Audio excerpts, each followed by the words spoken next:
नमस्कार दोस्तों, मैं Vijendra Patel from LRB academy. C language सीखने की इस सीरीज में ये हमारा 32 ट्यूटोरियल है और स्ट्रक्चर का पार्ट 2 है। फर्स्ट पार्ट में जो चीज़ें हमने देखी थी, समझी थी, अब उन्हें प्रैक्टिकली करके देखते हैं। तो चलते हैं सीधे टर्मिनल की ओर। तो सबसे पहले क्या चीज़ थी हमारी, स्ट्रक्चर को डिक्लेयर करना। किस तरह से डिक्लेयर करते थे, कीवर्ड लिखा स्ट्रक्ट हमने, उसके बाद क्या करना है, डेटा टाइप हमें बनाना है। किस नाम से डेटा टाइप बनाना है, मतलब डेटा टाइप का नाम क्या रखना है। डेटा टाइप का नाम रख दिया मैंने माई स्ट्रक्ट, ये हो गया नाम।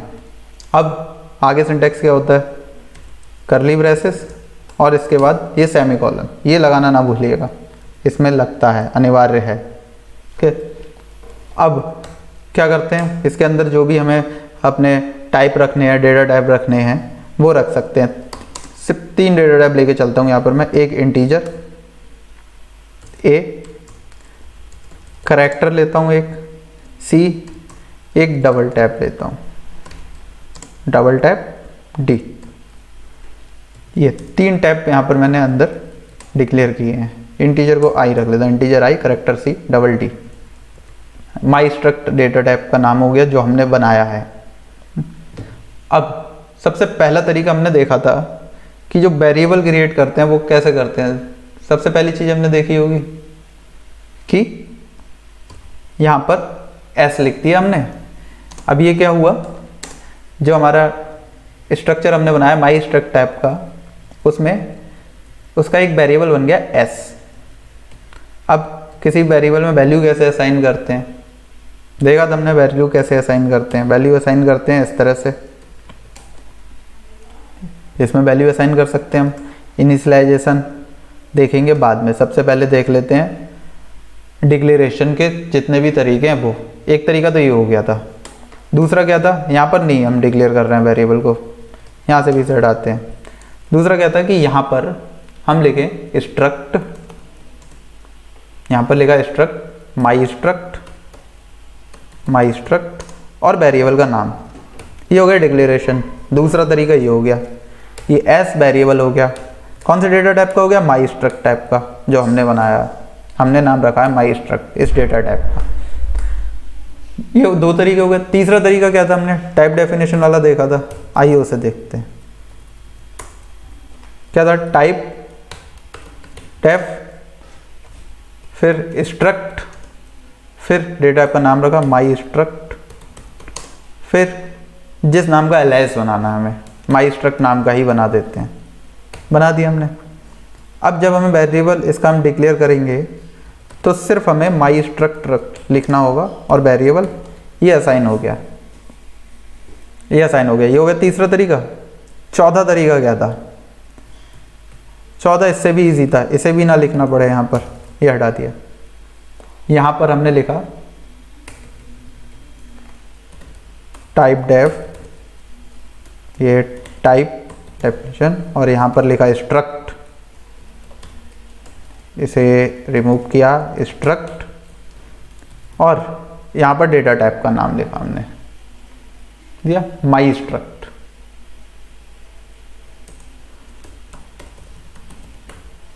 ओके, अब ये बिल्कुल थर्ड वाले की तरह है, डिक्लेयर भी ऐसे ही करना है जैसे थर्ड वाले में कर रहे थे वैसे ही।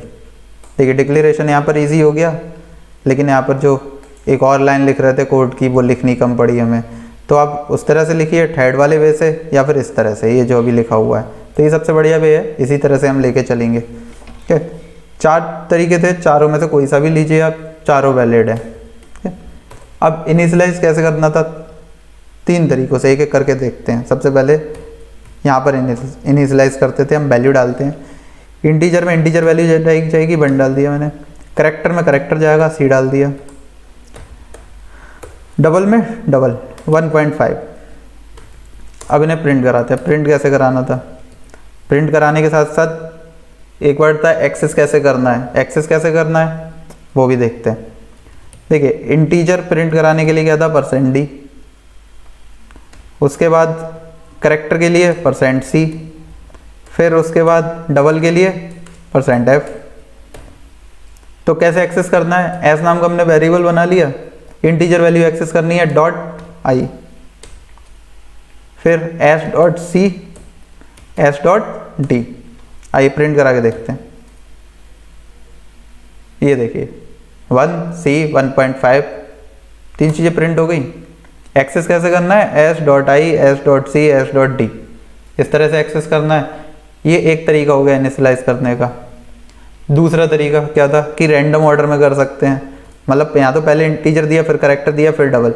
अब पहले करेक्टर करता हूँ, कैसे करूँगा, डॉट सी और यहाँ पर करेक्टर दे दिया सी, डॉट आई इंटीजर की वैल्यू दे दी मैंने।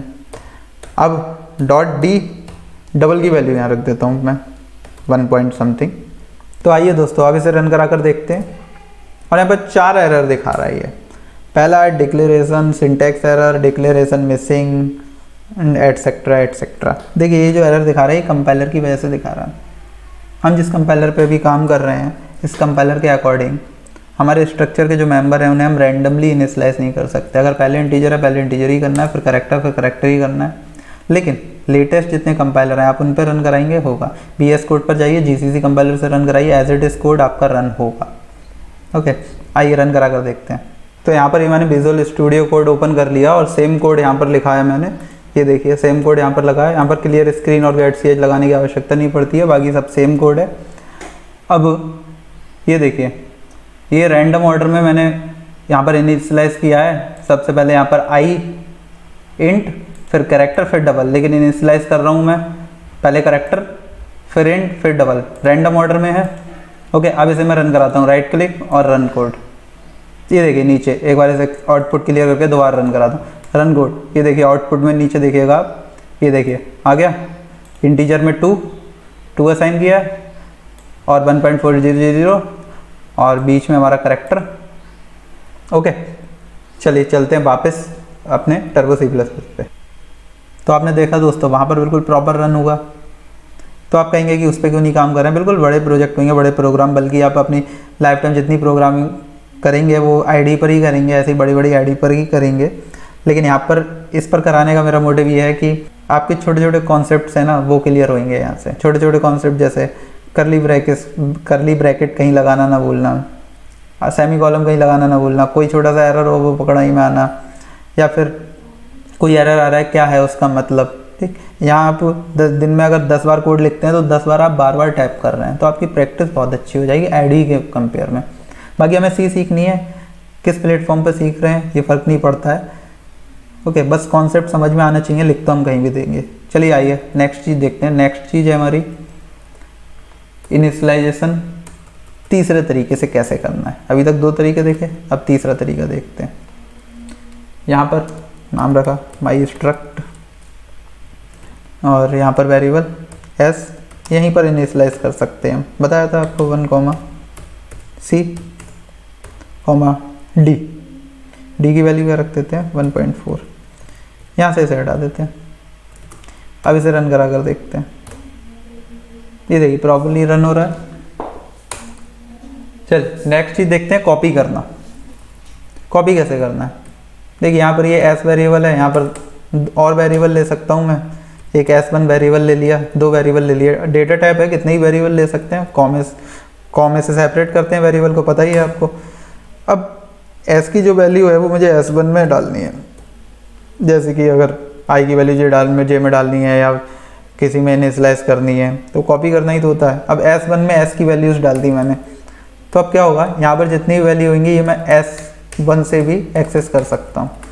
अब S1 में भी कॉपी हो गई सारी वैल्यू, ये देखिए गॉट इट। अब लोकेशन की बात की जाए कि मेमोरी जो एलोकेट होती है के अंदर के जो मेंबर्स हैं इनके लिए ये किस ऑर्डर में होती है, आइए ऐसे देखते हैं किस ऑर्डर में होती है। इसे यहाँ से हटाते हैं, इससे भी हटाते हैं, इसका भी काम नहीं है। तो यहाँ पर लोकेशन या मेमोरी जो एलोकेट हुई है उसका एड्रेस प्रिंट कराने के लिए पॉइंटर चाहिए होता है। सबसे पहले इंटीजर टैब है, तो इंटीजर टैब मैंने एक पॉइंटर ले लिया और यहीं पर मैं इनिशियलाइज कर देता हूँ। किसका, इंटीजर का करना है ना, तो इंटीजर का कैसे करेंगे हम, s.i। ओके इंटीजर की जो एड्रेस है वो पहुँच गया इंटीजर का। अब कैसे प्रिंट कराते थे, %p और यहाँ पर क्या लिखते थे, जो वैल्यू है उसे प्रिंट कराना है void। ओके अब प्रिंट करा के देखते हैं। ये देखिए यहाँ पर ये इसका एड्रेस प्रिंट हो रहा है 00AA। अब यहाँ पर मैं C का एड्रेस प्रिंट कराता हूँ।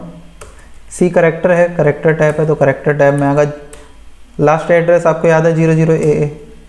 ये देखिए 00AC, उसके नेक्स्ट वाली जो लोकेशन है वो एलोकेट हुई है, देखिए AA AB AC।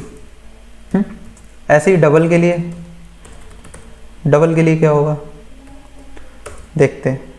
AC था AD, AC सिर्फ एक ही बाइट का होता है, अब D आ गया, समझ रहे हैं, बस एक ही बाइट का था करेक्टर, तो अब AD आ गया। तो ये कंटिन्यूअस लोकेशन मिल रही है, अलोकेट हो रही हैं ऐसे। लेकिन अगर यहाँ पर दो वेरिएबल है S और S1, तो ये जो S वेरिएबल को जो लोकेशन मिलेगी और S1 को, इनको भी तो कुछ लोकेशन मिलेगी ना, ये भी डेटा टाइप के ही वेरिएबल है, तो इनको जो लोकेशन मिलेगी वो कॉन्टिग्यूअस नहीं होगी, मतलब S की लोकेशन अलग होगी और S1 की अलग होगी। इसके अंदर जो मेंबर हैं इनकी जो लोकेशन होगी वो कॉन्टिग्यूअस होगी, लेकिन इनके जो वेरिएबल ये S1 और S, इनकी कॉन्टिग्यूअस नहीं होगी। तो आई होप कि आपको ट्यूटोरियल समझ आया होगा। कोई भी डाउट हो कमेंट बॉक्स में कमेंट करके पूछ सकते हैं। वीडियो अच्छा लगा हो तो लाइक करें, सब्सक्राइब करें, शेयर करें और बेल आइकन दबाना ना भूलें for the latest update. Thanks for watching, मिलते हैं नेक्स्ट वीडियो में।